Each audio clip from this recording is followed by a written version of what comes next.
हाय नमस्कार. बघा आता माझ्या चाललेत भाकरी संध्याकाळच्या. तर एवढं गरम होतंय ना, तोंड पुसून पुसून पार वैताग येतो माणसाला. तर तुमचा झाला का स्वयंपाक? तर माझा चाललाय बघा. लेकरं गेल्यात बाहेर, म्हणलं तवर आपलं संध्याकाळचा स्वयंपाक करावा. आज रविवार आहे, तर आज आमच्या घरी चिकन आहे. चिकनची भाजी, चपात्या आणि भाकरी. तर असं चाललंय आमचा स्वयंपाक. बघा गरमीमध्ये कसलं गरम होते भाकरी करताना.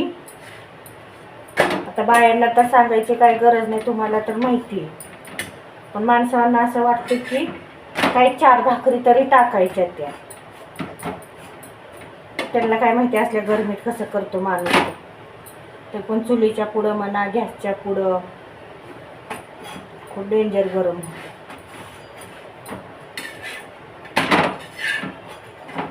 बघा हो भाकरी, एक भाकर केली, अजून 2 भाकरी टाकायचे,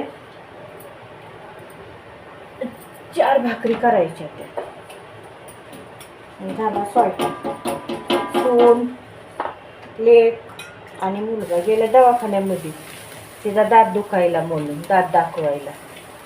म्हणलं त्यावर आपण स्वयंपाक करून घ्यावा. तर एवढं लांब दवाखान्यातून येऊन परत करायचं म्हणलं की दमतंय माणूस. आपण पण एखाद्याचा जीव ओळखला पाहिजे. मग म्हणलं आपलं भाकरी टाकून भाजी करून घ्यावी. 8:30 वाजले. मग इथून पुढं कधी करायचा स्वयंपाक कधी नाही, म्हणून आपलं करून घ्यावं म्हणलं लवकरच, नाही का. तसं पण आमच्याकडे उशिरा जेवतात. पण पोरगच येतं 9:30-10 वाजता येतं रात्रीचं. लांब जातं आहे कामाला तिकडं, त्याच्यामुळं मग उशीर होतो यायला त्याला. रोजचं आमचं जेवण 9:30-10 तरी वाजतातच आरामशीर. गावाकडं तर इतकं ऊन आहे ना, काही विचारायलाच नको असलं ऊन गावाकडं तर आहे. आणि आमच्या पुण्यामध्ये पण तेच आहे. पुण्यात पण एवढं ऊन आहे, बाहेर गेलं की नुसत्या झळायला लागतात. घरात आलं की नुसतं अंगातून पाणी निघतं. या असले तर चालू आहे आजकाल चौकड. वातावरण चेंज झालं आहे हो. मध्येच पाऊस पडतो, मध्येच ऊन पडतं. आणि ऊन पण असं की विचारू नका. तरी माझं एकच म्हणणं आहे, प्रत्येकाला सांगते, पाणी भरपूर प्या. तुम्ही कुठं पण जा, बाहेर जावा, सोबत एक पाण्याची बाटली ठेवत जावा. नाहीतर मग आपलं बाटली जरी नाही ठेवली तरी आपलं थांबून थांबून पाणी पित जावा. कारण काय म्हणतात की डिहायड्रेशन का काय होते, ते तसलं होते. नंतर चक्कर येते उन्हाने. त्याच्यामुळं आपलं पाणी सोबतच ठेवायचं. पाणी म्हणा, थोडंफार काहीतरी खाऊन निघायचं किंवा दूध प्यायचं, जसं आपल्याला जमल तसं. आपलं आवरूनच थोडंसं पाणी बिणी पिऊन बाहेर पडायचं. घराच्या डोक्यावर काहीतरी घ्यायचं, रुमाल म्हणा, टोपी म्हणा, आपलं जे असेल ते डोक्यावर ठेवून जायचं. आपलं कार्प बांधायचं. पोरी काय आजकाल फार कार्प बांधतात, त्याच्यामुळे पोरीवांचं काही टेन्शन नाही. त्यांना सवय लागून गेली कार्प बांधायची. त्याच्यामुळे आपलं कार्प बांधूनच बाहेर पडायचं म्हणलं की कार्प बांधूनच पडते. त्या तशा काही जात नाहीत त्या, आहे का नाही.